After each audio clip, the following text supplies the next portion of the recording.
I wasn't supposed to hear it, but I did.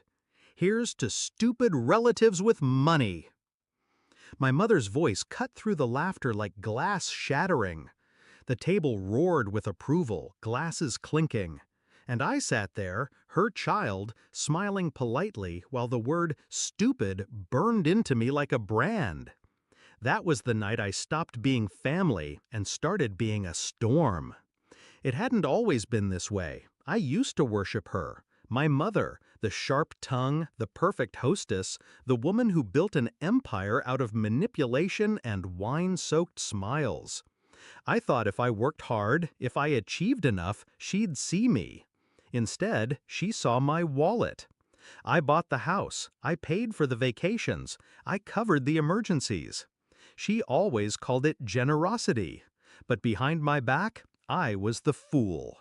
That toast wasn't a slip, it was the truth they'd always believed. The signs had been there. My sister suddenly flashing new jewelry, my brother's business ventures magically funded, my parents' endless renovations. Money leaking from me into their hands like water through a sieve. And when I wasn't in the room, the jokes flowed freely. She doesn't even ask questions, she just signs the checks.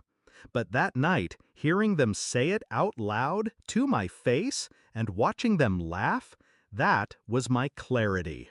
I didn't argue, I didn't shout, I planned.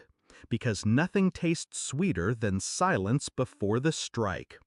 A month later, they decided my country house, my sanctuary, the only thing I never let them touch, would be the perfect venue for my sister's engagement party. Invitations went out. The date was set. They didn't even ask. They assumed. That was their mistake. Step 1, I called a locksmith. The locks were changed, access codes wiped, every key replaced. Step 2, I called the police station. Gave them notice of trespassers, property under protection. A quiet, legal layer of steel. Step 3, I booked my own event. Not in the house, but in the garden behind the gate. A charity dinner with friends and business partners. The kind of people my family only dreamed of impressing. 2 worlds, 1 address. A collision waiting to happen. The night came. I arrived early, walking barefoot across the marble floors they would never step on again. Candlelight spilled across tables set for people who mattered. Real laughter, warm, genuine, echoed through the rooms. And right on schedule, headlights cut through the drive. Cars full of relatives in glitter and arrogance, pulling up to the gates like conquerors returning home. Except, the gates didn't open.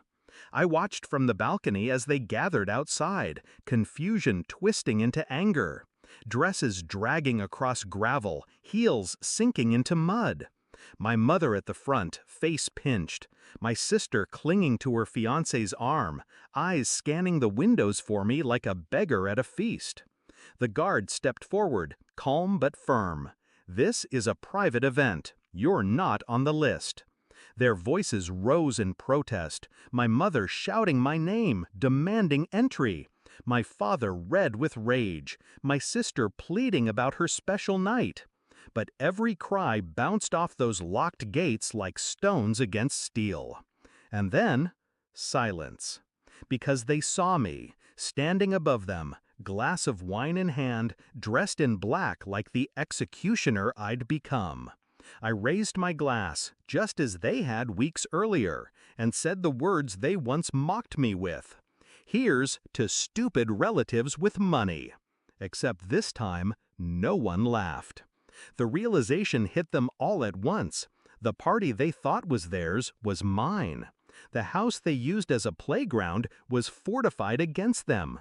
The stupid one had outplayed them in full view of strangers who mattered more. I didn't need to scream. I didn't need to explain. I just turned my back. Inside, my guests toasted to charity, to progress, to futures built on respect instead of manipulation. Music rose, laughter flowed, and behind the closed gates, my family scattered into the night. They never touched my house again. Do I regret it? No. They wanted me small, compliant, a purse they could open at will. They thought silence meant stupidity, but silence is where power waits. That night, I stopped buying love. I started buying freedom. And when I hear the echo of their laughter in memory, I don't flinch anymore, because I know the sound of their silence after. That's mine.